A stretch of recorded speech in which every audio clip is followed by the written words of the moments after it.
Hi, this is Tanya from Love Buddha Tarot, back with the card of today for the 5th of September 2016. Right, the cards today, I don't know if any of you, what you felt over the weekend. It's been a very, very strange weekend. A lot of issues coming up, a lot of things. I may go into them later on. I may not. But like I say, there's been a lot of tension, lot of tension. I've said that this month is all about the truth. Me and a lot of other readers are all saying, that it's about truth, it's awareness, and it's about taking off masks as well. This is what all of these eclipses and everything are here to show us. There's been quite a lot of that done over this weekend, and the cards today sort of reflect that. But there's a very I'd like to say that they're nice cards, and in one part they are, but in another part, maybe that they're not that nice. But I'll start with them. That's the best way to start, at the beginning with them. So again, I've used the tarot and I've used Osho. I'm using the Rider-Waite tarot today, going back to the old traditional sense, because these are the most commonly used tarot cards as well. So the first card that we have is Justice. Now, Justice is, there's a lot of people get scared of Justice. I actually love the Justice card. Justice is divine truth. And I was always taught that if you tell the truth, even if, there might be some punishment in the way, but if you tell the truth, at least your conscience is clear with this.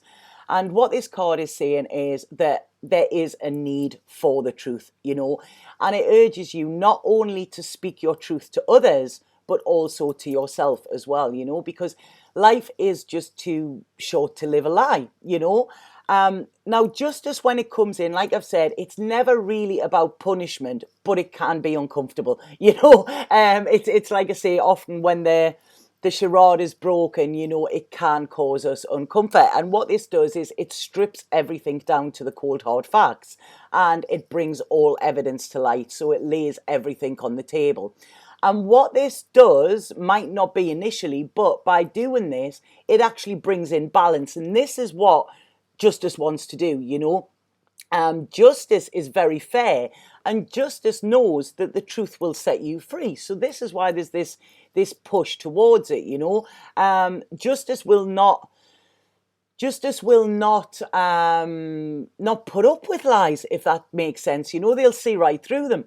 It's quite funny. I mentioned the other week that I had a soul clearing and sort of a big past life regression, and what she said to me was that I was like a human lie detector. That basically I can see if somebody's telling a lie. I can be on the phone to them and I can sense it, and it's, that's I don't know whether it's a blessing or a curse, but it is something that seems to happen all the time.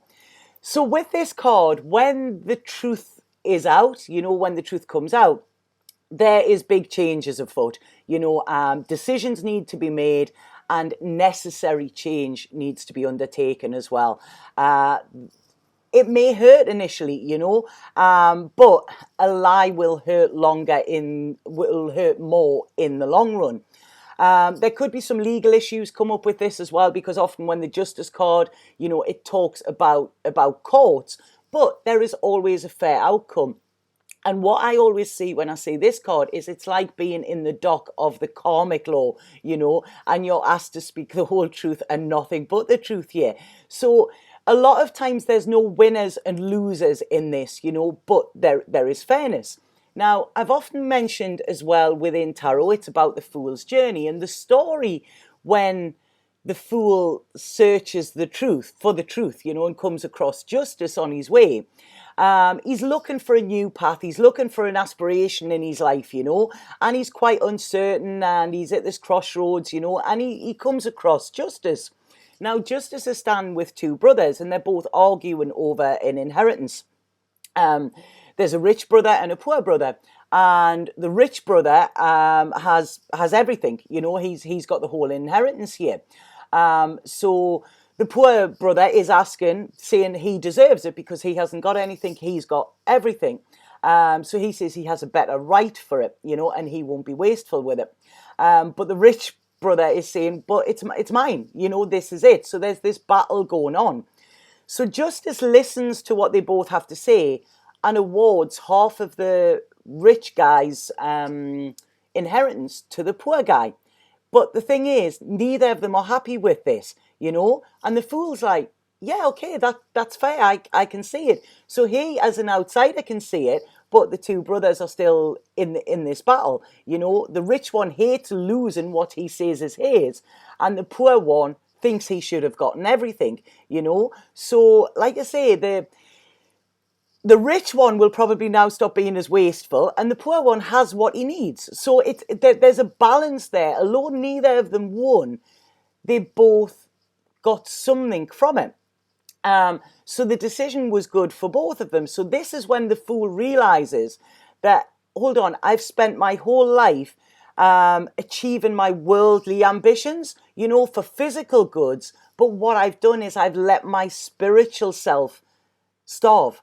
So what he's thinking here is, he needs to give half of his energy to his spiritual self, and half to, his physical self as well. So he has then, by seeing this story and seeing what's happened, the fool has then been able to balance his self. And this is what happens when the Justice card comes in. It's all about bringing back balance. And like I say, there may not be winners and losers in this, but it's about bringing in balance, being able to speak your truth. Even if your voice is shaking, it's speaking your truth. And then that you've been true to yourself. And like I say, it's about it does. There's a lot of decisions come around here, and we can see the sword here. And sometimes that means that they're not pleasant, but it's like you can't hide from the truth. There's a great song by they're called Handsome Boy Modeling School, and there's a great song called Truth. The words of it are great, and it's you can't hide from the truth because the truth is all there is.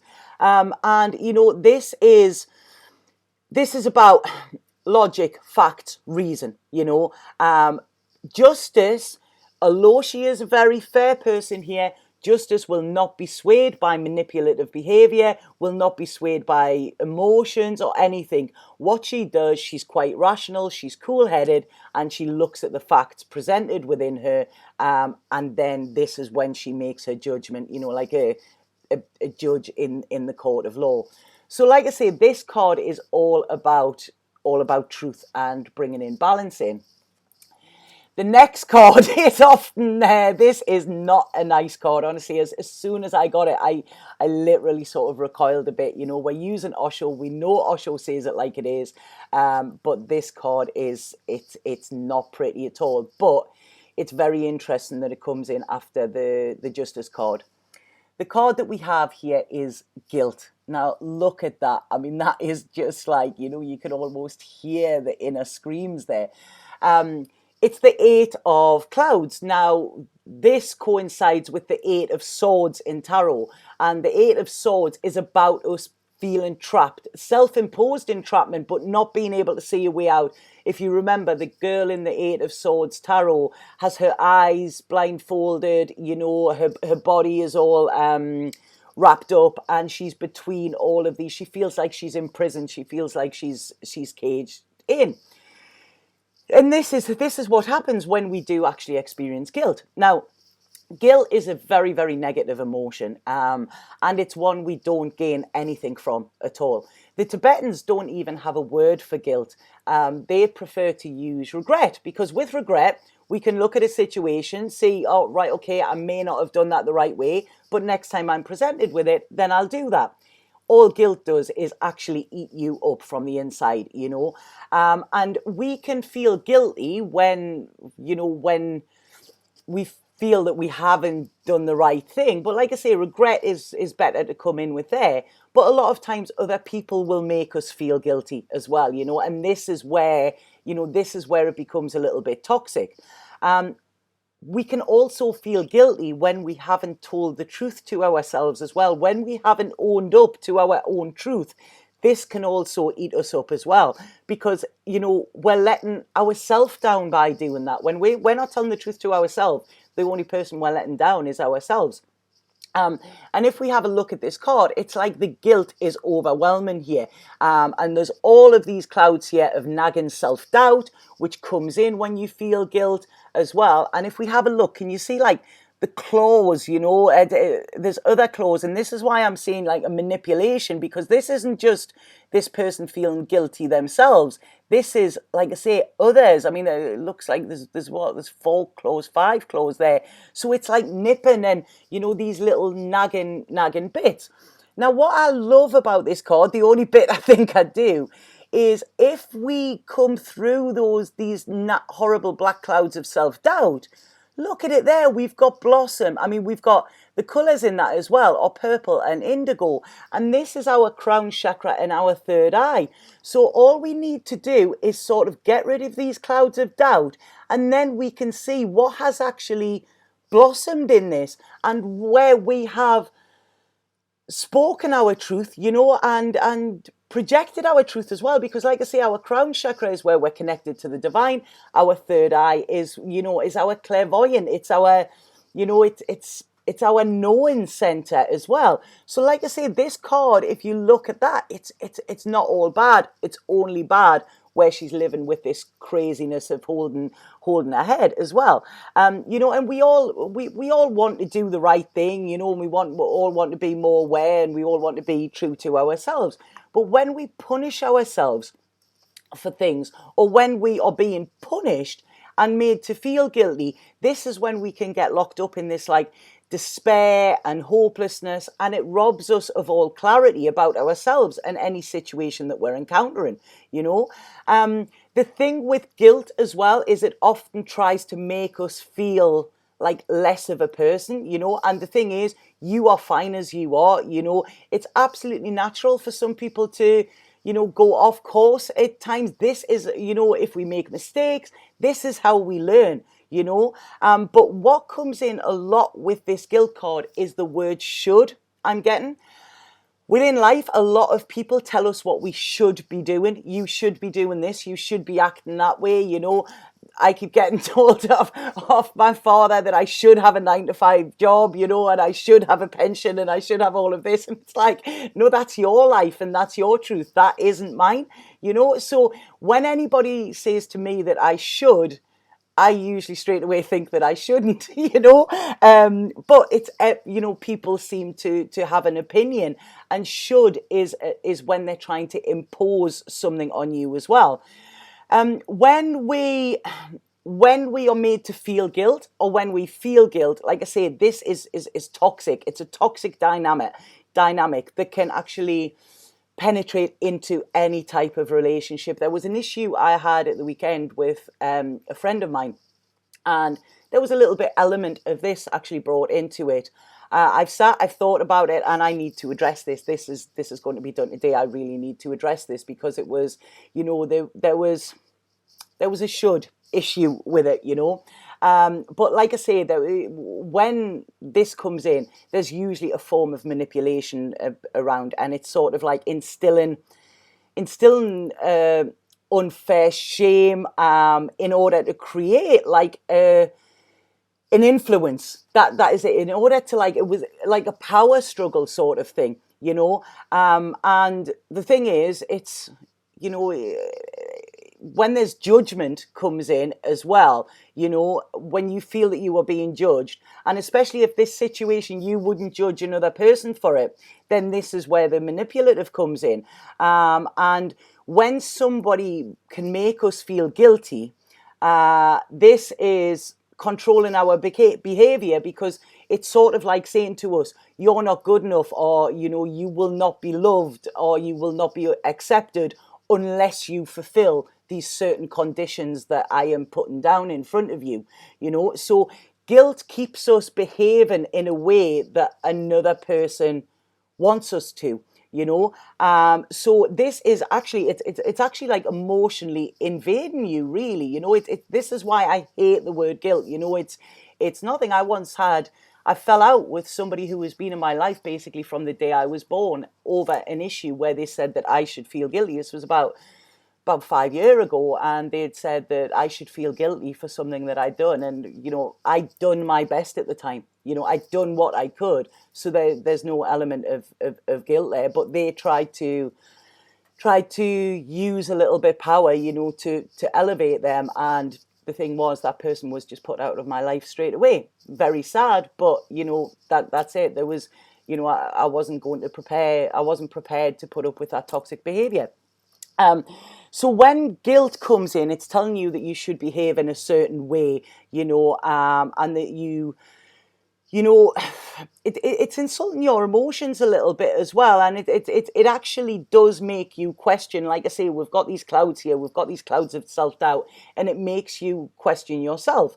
You can often be told, that you're selfish, you're not caring enough, you've hurt somebody's feelings. Now, hurting somebody's feelings is never a nice thing, but if you personally haven't gone out to hurt their feelings, it hasn't been a personal attack on them. If they have took it in that way, then that is their issue with it, and if you hurt somebody's feelings in the process of defending your truth and your principles, then that is not a crime, and if we put it in this karmic law, you would not be found guilty of that.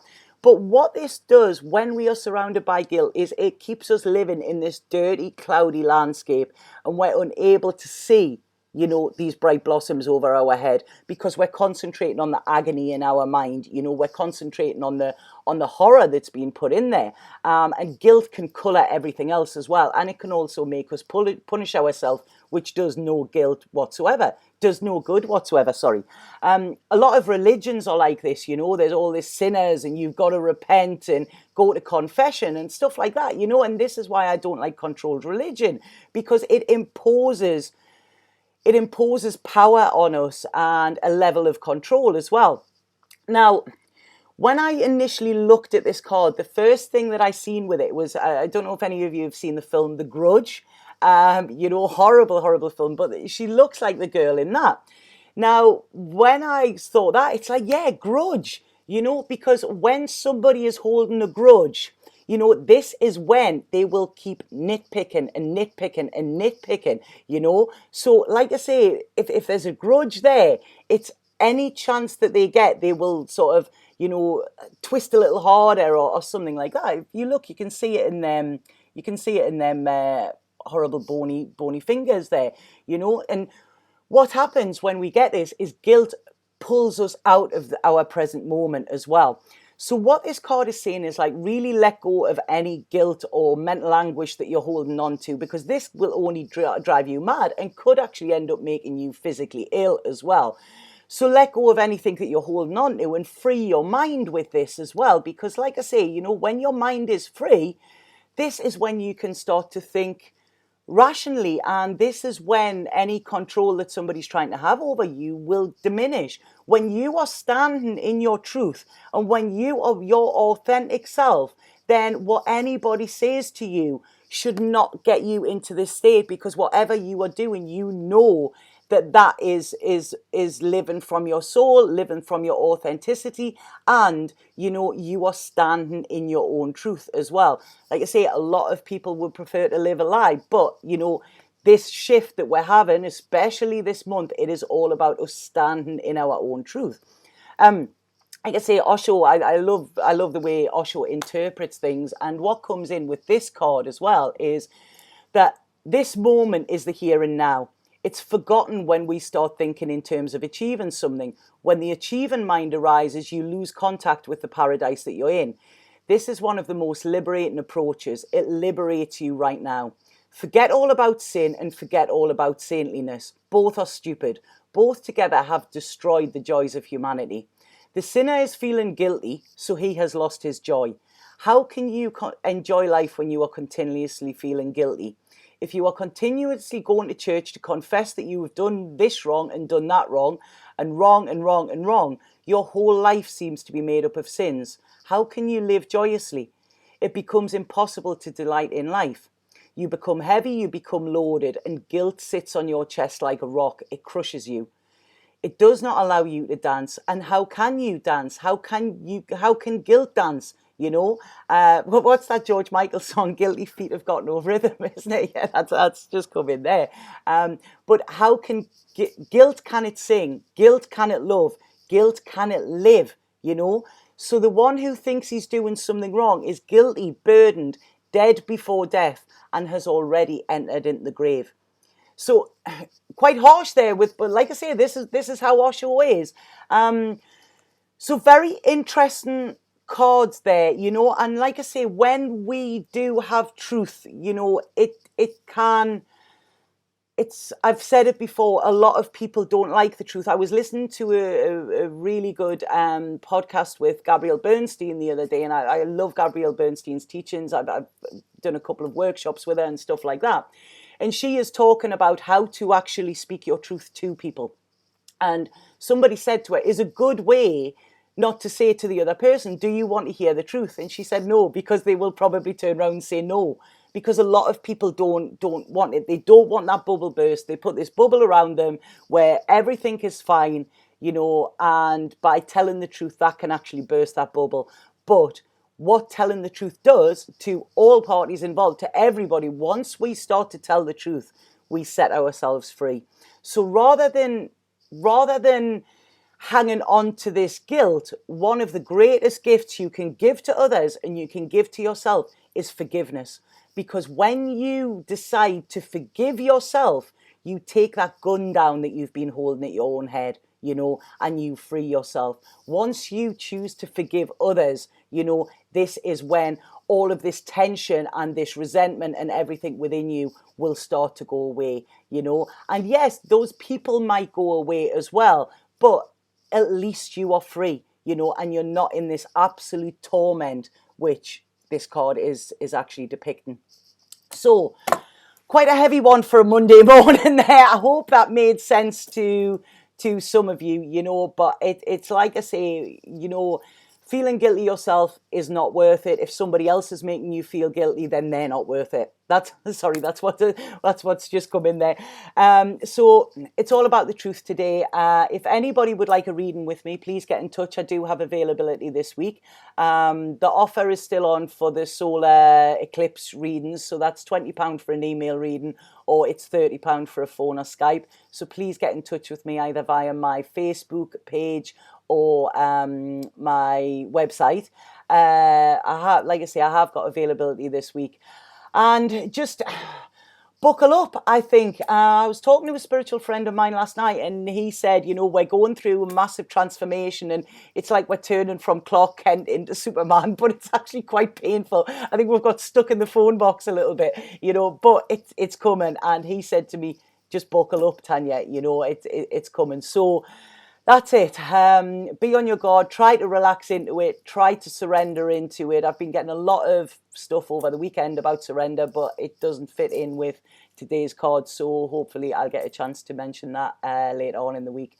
But like I say, I always say, don't shoot the messenger. You know, I'm just giving what is there. So I'll see you tomorrow with the card of today.